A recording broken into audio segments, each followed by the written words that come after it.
දැන් රංජන් ජයලාල් නම් දැන් කඩුවල නගරාධිපති දමල ගාලා මේ ගියානේ. දැන් එයා කියනවා මන් නගරාධිපති මට අදාළ නැහැ කියලා. ආණ්ඩු බලයට ඇවිල්ලා සේවකයෙකුට පයින් ගහලා දාලා තමන්ගේ තනතුරු වලට පැනලා නිකන් හිටියා. දැන් ඔබතුමාලගේ ওই විදුලි සේවක සංගමයේ මෙච්චර ලොකු බලපෑමක් කරන්නේ අර අනිත් විදුලි සේවක සංගම් වලට හම්බෙන දොළපෙදියනිය ඔබතුමාලට හම්බෙන්නේ නැති හින්දාද? මෙතන මේ ගුටි කාගෙන මේ අමාත්‍යාංශයට ගිහිල්ලා ඒත් මේක අතාරින්නේ නැතුව තවත් මේ ඉල්ලා ඉන්නේ. ගම ගේලා මේ යන්නේ තවත් ගේමක් ගහලා මේ යුනියන් එකක් හදාගෙන සල්ලි ටික කරාගෙන යන්න මේ ප්ලෑන් එකක් ගහන්නේ. මොනේ මේ කියන්නේ ඒක ඒ වෙලාවේදී විදුලි බල අමාත්‍යතුමා පාර්ලිමේන්තුවේ මම හිතන්නේ කරපු කතාවක්. ආන්ගේ බබා තමයි මේ අරන් යන්නේ. පරිස්සමට ඒ ආකාරයෙන්ම අරන් යනවා. මට වෙන්නේ ඔබතුමා ඔක්කොලම්ම බබා කරලා ඔබතුමා හදන්නේ ඔබතුමා ඉන්ටර්ඩික් කරපු කෙනෙක් ජොබ් එක ආපහු ගන්න හදන්නේ. ඒක හොඳ ප්‍රශ්නයක්. හොඳ ප්‍රශ්නයක් ඒක. හරිද?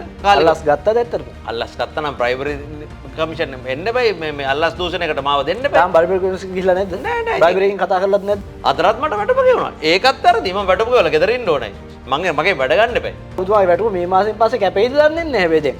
ඒ වැටුප නවත්තන්නේ කොහොමද? මම වැරද්දක් කරලා නැත්තම්. මට පිළිබඳ විනය පරීක්ෂණ පවත්වන්න ඕනේ. හිමාලය අයිස්ක්‍රීම් එකේ හොරකම අල්ලන්න ගියපුවාම මාලිමාවේ ආසන සංවිධායකගේ පුතා මගේ වැඩතහනම් කරලා ගෙදර යවනවා. ඉතින් හිමාලය අයිස්ක්‍රීම් එක ඒ තරම් රට්ට වැදගත් ආයතනයක් වෙන්නේ මේ මෙතුමල්ලා මේ ප්‍රශ්න මැදිය ඒකේ අසූචි තියෙන ක්‍රියාහාර වික්කත් රජයට වටිනවා.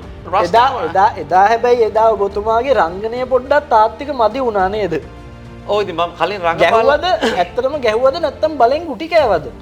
මම මරන්න හැදුවා. ඔබ මරනවා කියලා නේ. තෝ මරනවා කියලා බෙල්ල මිරිකලා මරන්න හදලා. ඔබතුමා මේ සියල්ල වගකීමෙන් කියන්නේ ඇම්බියුලන්ස් එකේ දාන් ගිය බොරුවටනේ.